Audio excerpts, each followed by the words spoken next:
Technology is good or can be good, and technology can be bad. And we're in a technology age. I know that it's going to be more of a technology age because many things that humans are doing now, um, technology will be doing in the very, very near future. I remember it hasn't been very long since they've started having robotic surgeries. I remember I used to work in an open heart unit, and I clearly remember when they started using robots to do open heart surgery. And just like anything else, um, before aeroplane was perfected, I am quite sure that there were many plane crashes, and there still are many plane crashes now. Certainly not as many as road accidents, but planes do crash, and people, hundreds and thousands of people die as they try to perfect the technology of flying an iron bird, essentially. And they are ever trying their best to perfect the safety of motor vehicle, cars, trucks, that kind of thing. Technology. Um, Many surgeries nowadays are performed by robots called robotic open heart surgery. I know for sure robotic prostatectomy, a removal of the prostate with robots. Those two they have um, many hospitals have implemented. So, with the use of technology comes the loss of our privacy. Okay? So, um, no longer are we writing checks to pay bills. Many of us, including myself, pay our bills online.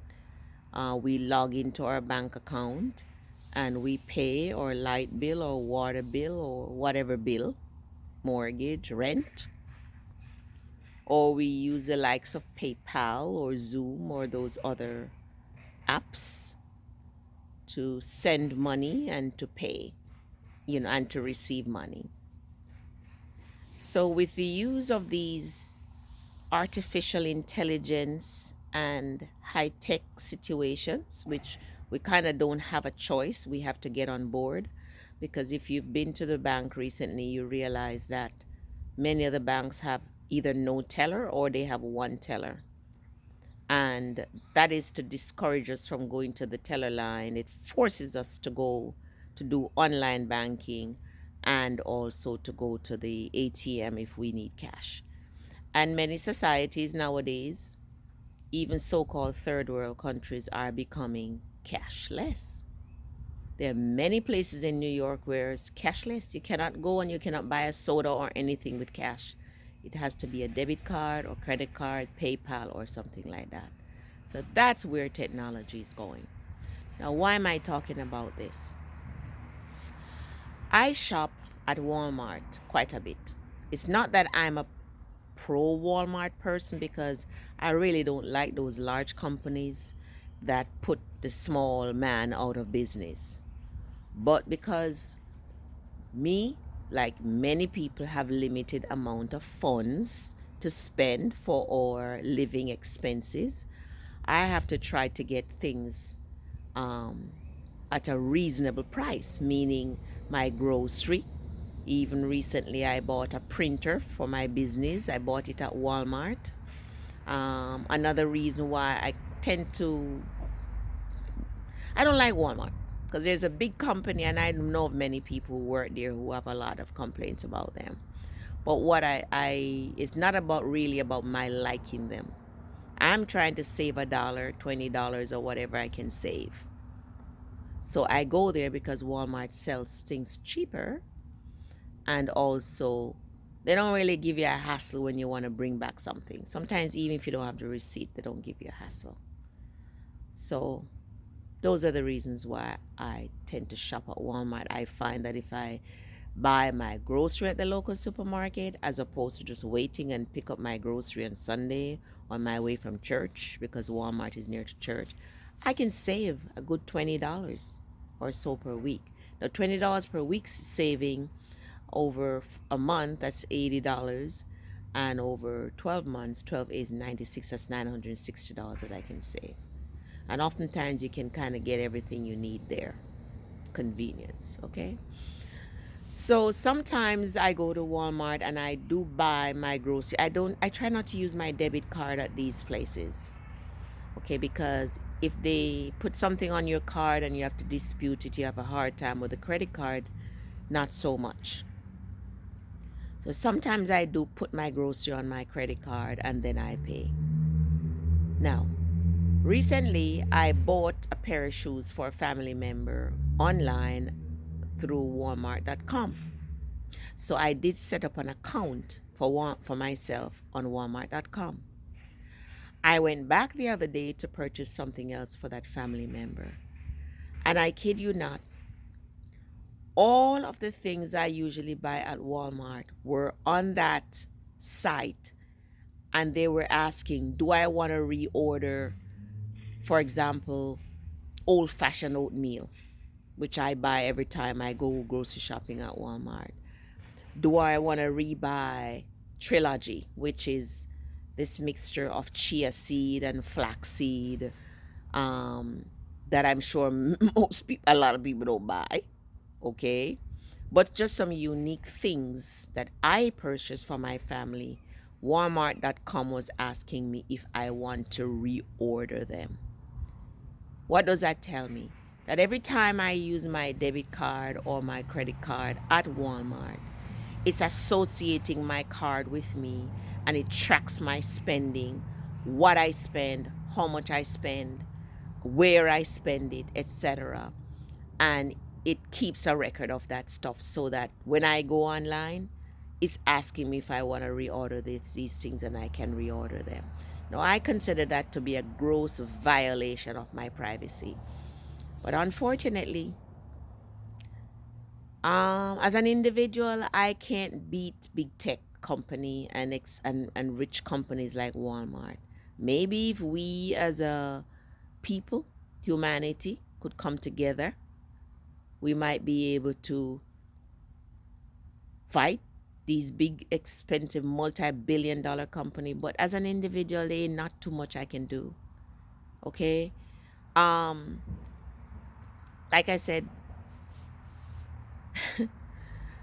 you don't even have much option nowadays to go into a bank and go stand at a teller line to do business. They're gonna direct you to the ATM. Credit card company, you cannot pay. You cannot walk into any store or anything like that, or business, physical business, and pay your credit card bill. You have to pay it online through your bank account, usually. So big tech companies or technology has us tied up, wrapped up, where they know everything about us. Because if you notice that even some information you want to get online, you cannot get it unless you create some kind of an account. And when you create that account, they track where you are. Oftentimes you have to give them your address and your phone number, date of birth, and all that kind of stuff. And it links everything about you so that nothing you do is done in secret or in privacy anymore. The other day, I go to bed usually about 9:30. Between 9:30 and 10:30, I'm in bed. Usually I relax a little, meditate, read, journal, something like that, and before I fall asleep. And the other day I got into my bed as usual at about 9:30 and was about to get into my routine of just relaxing and stuff before I fall asleep. And I have a Samsung phone, and of course, I use Google, like everybody else. We use Google, Yahoo, all these search engines. So these technology, they're tracking your every movement. And I kid you not, when I looked on my phone, Google said, I noticed that you go to bed at 9:30 at night.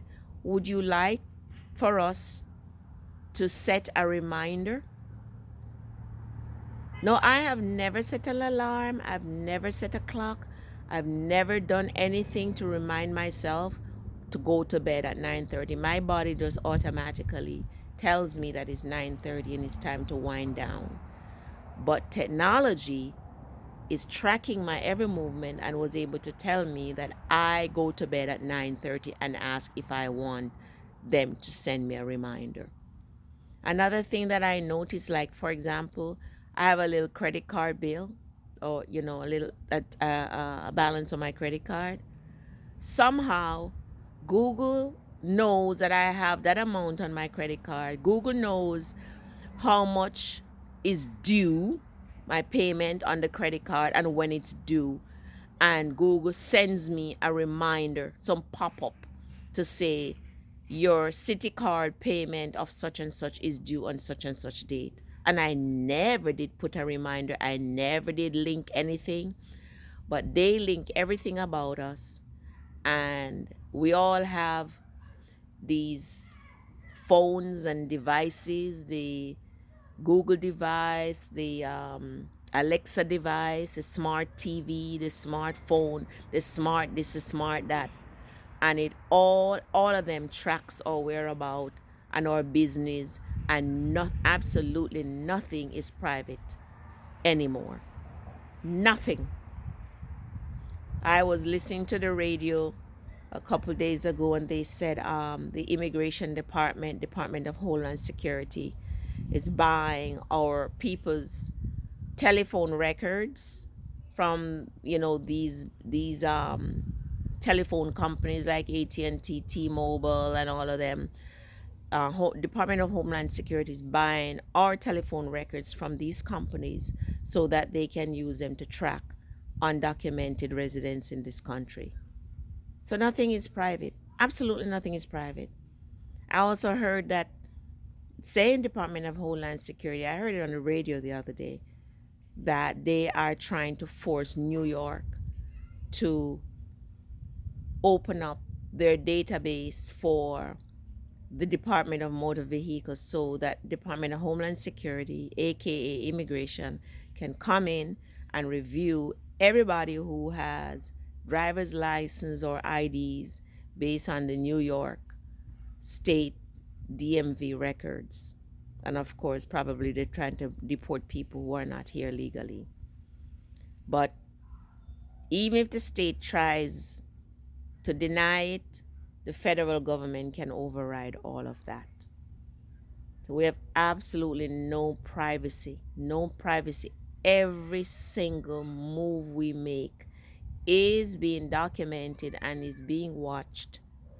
And our privacy, I mean, there are places right now in the United States that are using facial recognition for crime, so-called crime prevention, and all kinds of other things. China has been doing it. Many countries in the world are doing facial recognition, where if you're on the street and you're doing something, they have facial recognition cameras all over that will record and document that it is you that is doing whatever it is that you're doing. Facial recognition, iris, the iris of your eye, all those things you can do with technology nowadays. But yeah, it feels like cool to do these things, but it also has taken away our privacy, and I think it's a violation of our rights.